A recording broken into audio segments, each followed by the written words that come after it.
bahwa Pak Wahyudi wa ayyuhas sahiba wa sahibati rahimakumullah. Alhamdulillahillazi arsala rasulahu bil huda wa dinil haqqi liyuzhirahu 'ala dini kullihi walau karihal kafirun.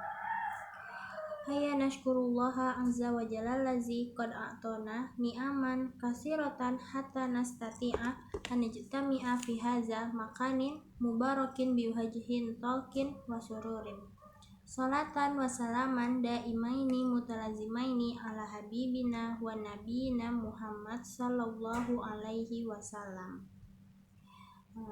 Tayyib akumu ammakuna jami'an uridu antakdimi tahta maudu memahami peranan riset, pelatihan, praktik berwawasan budaya, dan memahami bentuk-bentuk metode terapi non-barat beserta implikasinya pada konseling multikultural.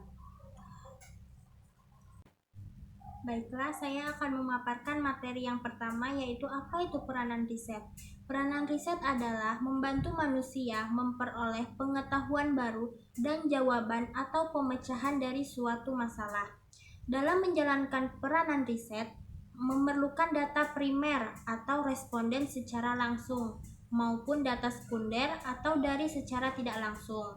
Nah, riset dalam bimbingan konseling adalah proses penyelidikan dan pengumpulan informasi yang sistematis dan ilmiah tentang berbagai aspek yang berkaitan dengan bimbingan dan konseling.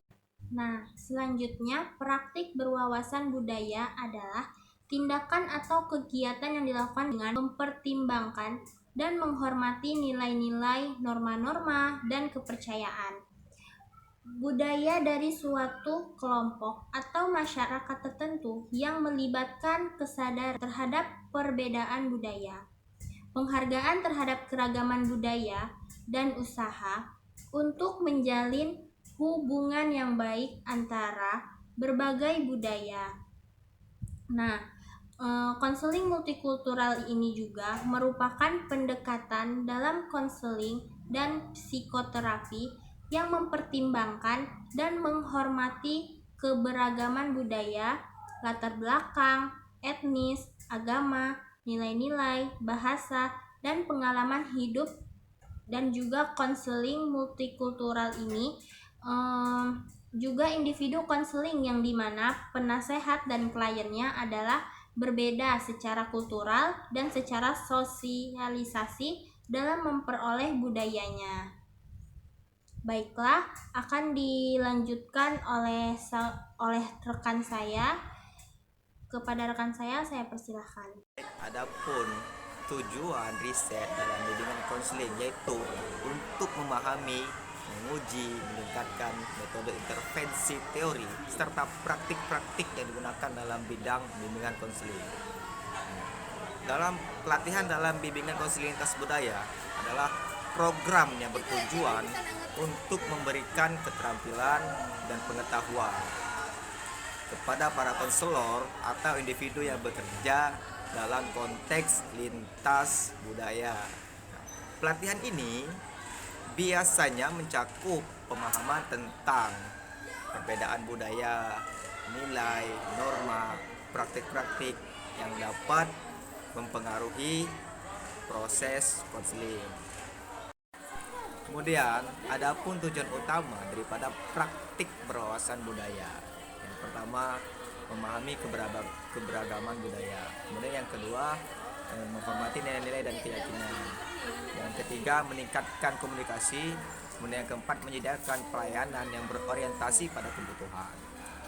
Kemudian yang terakhir, yang kelima, mengurangi diskriminasi dan ketidaksetaraan. Oke, baik, terima kasih. Mungkin selanjutnya akan dilanjutkan terkait materi ini dilanjutkan oleh rekan saya sebelumnya. Terima kasih.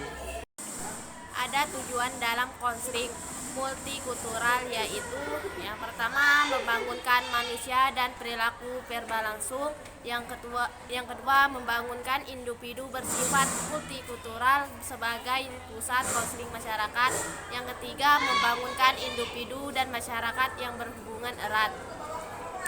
Tujuan dalam memahami berbagai bentuk metode terapi non barat adalah yang pertama pemahaman yang lebih luas, yang kedua pilihan perawatan yang lebih baik, yang ketiga keterbukaan terhadap pendekatan holistik, yang keempat pengurangan stigma, yang kelima peningkatan keterbukaan dan toleransi. Baiklah, selanjutnya implikasi pada konseling multikultural.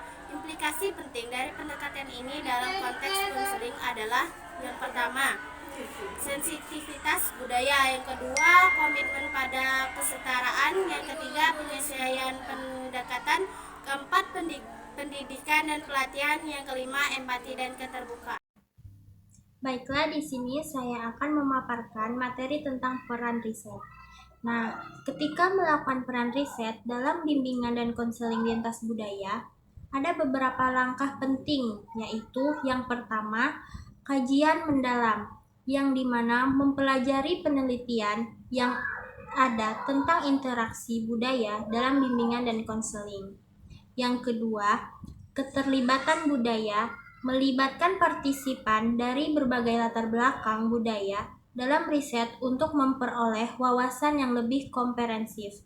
Yang ketiga, metodologi yang responsif, yang dimana menggunakan metodologi penelitian yang sensitif terhadap perbedaan budaya dan mampu mengeksplorasi implikasi budaya dalam konteks bimbingan dan konseling. Yang keempat yaitu analisis yang mendalam, yang dimana menganalisis data dengan cermat untuk memahami bagaimana budaya mempengaruhi proses bimbingan dan konseling. Yang kelima yaitu diseminasi yang luas, yang dimana artinya menyebarkan hasil riset kepada komunitas profesional dan akademis untuk meningkatkan pemahaman lintas budaya dalam bimbingan dan konseling. Baiklah, di sini ada beberapa hal ketika melakukan pelatihan konseling multikultural, yaitu yang pertama pemahaman budaya, memahami keberagaman budaya serta bagaimana budaya mempengaruhi pemahaman dan perilaku individu. Yang kedua, kesadaran diri, meningkatkan kesadaran akan nilai-nilai keyakinan dan prasangka pribadi yang dapat mempengaruhi interaksi konseling. Yang ketiga, keterbukaan dan empati, membangun keterbukaan untuk memahami perspektif klien dari berbagai latar belakang budaya. Yang keempat, keterampilan komunikasi, mengembangkan keterampilan komunikasi yang efektif dan sensitif terhadap keberagaman budaya. Yang kelima, fleksibilitas terapeutik, mampu menggunakan berbagai teknik konseling yang sesuai dengan kebutuhan dan latar belakang klien. Baiklah, saya akan melanjutkan materi dari rekan saya, yaitu tentang praktik berwawasan budaya. Ketika melakukan praktik berwawasan budaya penting untuk, yaitu pertama, penelitian, memahami secara mendalam tentang budaya yang akan dijelajahi. Yang kedua, sikap terbuka, bersikap terbuka dan menghormati perbedaan budaya. Ketiga, interaksi, berinteraksi dengan orang-orang lokal untuk belajar dari pengalaman mereka. Yang keempat, adaptasi, bersikap fleksibel dan siap beradaptasi dengan norma-norma budaya yang berbeda. Yang kelima yaitu respect, menghormati tradisi, nilai, dan kepercayaan lokal. Oke, baik, saya ingin melanjutkan terkait penjelasan daripada rekan saya sebelumnya. Langsung saja. Untuk memahami metode terapi dan barat dan konseling dan implikasi dalam konseling multikultural, itu yang pertama ada penelitian mendalam. Di sini mempelajari secara menyeluruh tentang metode terapi dan barat dan landasan budaya di baliknya. Kemudian yang kedua ada keterbukaan dan kesadaran. Oke, di sini dia bersikap terbuka dan meningkatkan kesadaran terhadap perbedaan budaya serta keyakinan sistematik dalam metode non-barat. Kemudian yang ketiga, penerapan responsif.